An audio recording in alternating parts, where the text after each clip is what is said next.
I was second-guessing the heels. The plan was to dip into the concert at the Fonda Theater, say my hellos, and ditch before the after-party. I had an early flight home tomorrow.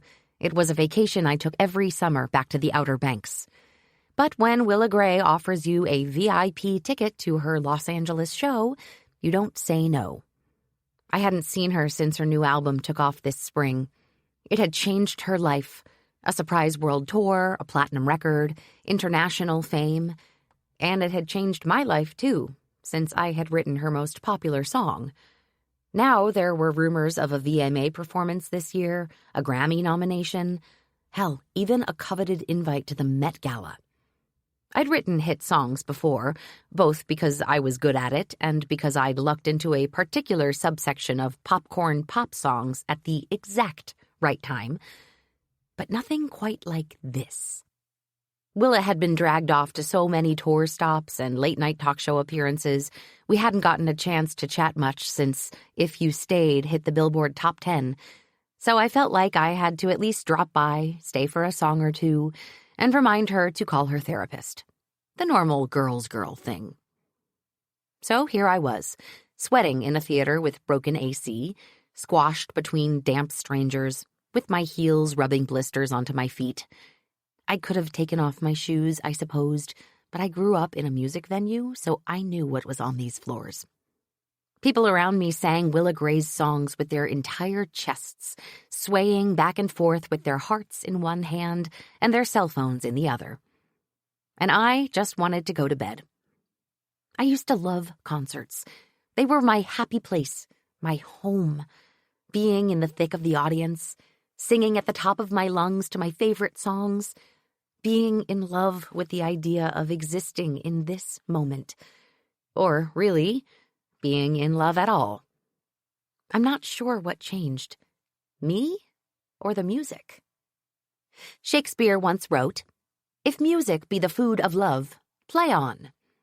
And 400 years later, a Tinder date quoted it back to me, unironically. And that wasn't even the worst part. Clearly, the man hadn't read the rest of Orsino's soliloquy, because just after that line, he laments, "Give me excess of it, that, surfeiting, the appetite may sicken, and so die." He wants to be done with love, the unrequited torture of it.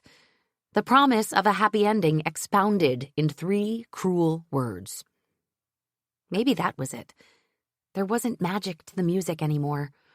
There was just my brain listening for the verse, the pre-chorus, the bridge, the rhymes with fire, desire, higher.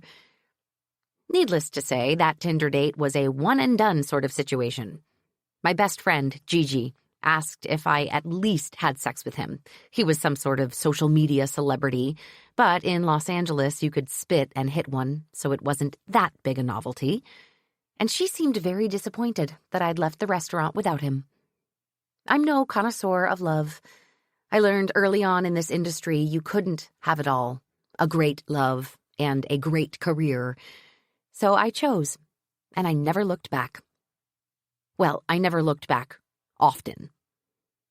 I knew the feeling of love, bright and buoyant and easy, physical and visceral, emotional and impossible.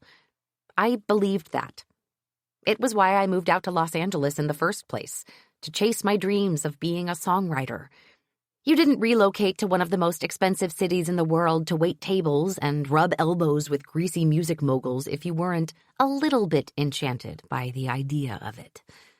And you certainly didn't write hit songs about girlfriends in suede heels and endless summer nights if you were that jaded. And now, I was here. A 30-something on the main floor of the Fonda Theater, surrounded by people fresh out of college and dunked in glitter, screaming along as Willa Gray skipped around on stage with her sequin-covered pop band, The Tuesdays, regretting my shoe choice. Willa had this new kiss cam thing that she paraded around, zooming in on couples as the audience shouted at them to kiss. At the moment, there were 2 men on the large screen behind The Tuesdays, lip-locked for everyone to see. My worst nightmare.